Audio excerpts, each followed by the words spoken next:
เสาร์พ่อแม่พี่น้องเคยสัญญากันไว้กับผู้สาวอยู่เถียงหน้าบอก10 ปีกับ20 ปีกันยังสิทาบาดว่าเธอกลับมา5 ขวบมึงแม่ได้ออกสะเลแต่เจ้าลืมแล้วบอกความหลังสองเฮายังเคยลอยยองกันอยู่ใต้ห่มม่วงบัดนี้บ่มีอีกแล้วแก้วตาและคำแพงคนดีของอายเจ้าไปลีอยู่ใสหรือทิ่มอายไปแล้วแม่นบ่เพียงหน้าห่างยังท่าเจ้าอยู่ขี่ควายบักตูเจ้าลืมแล้วบ่ฝนตกมาน้ำตาไหลเจ้าลาไปบ่คืนย้อนกลับมายังบ่ทันได้บอกลาสั่งกล่าวน้ำกับฟ้าวหอบของออกจากบ้านหนีไปจากเดือนเลื่อนหายจนว่ากลายเป็นปีจดหมอกจดหมายก็หายเงียบไปจอยโอ้น้องผู้สาวสับน้อย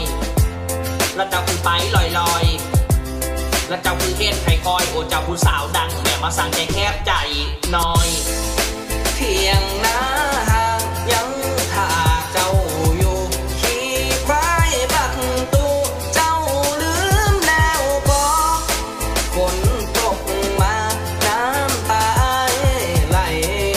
เจ้าลาไปบ่คืนย้อนกลับมาเฮ้ยกูลังก้นกระทาถ่ายังถ่ายอยู่หม่องเทียงหน้าคือเก่าคืดหอดเจ้ากว่าสิ่งอื่นใดบ้านนี้สิเป็นจังไดเนาะผู้สาวบ้านนาเจ้าลืมปลาร้าลืมแจวเจ้าคงลืมเบิดแล้วแม่นบ่แม่แก้วเนื้อทอง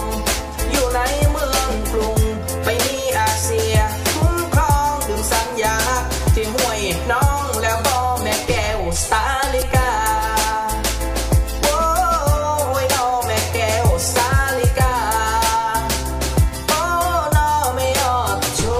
กันเลยเพียงหน้าห่างยังท่าเจ้าอยู่ขี่ควายบักตูเจ้าลืมแล้วบอก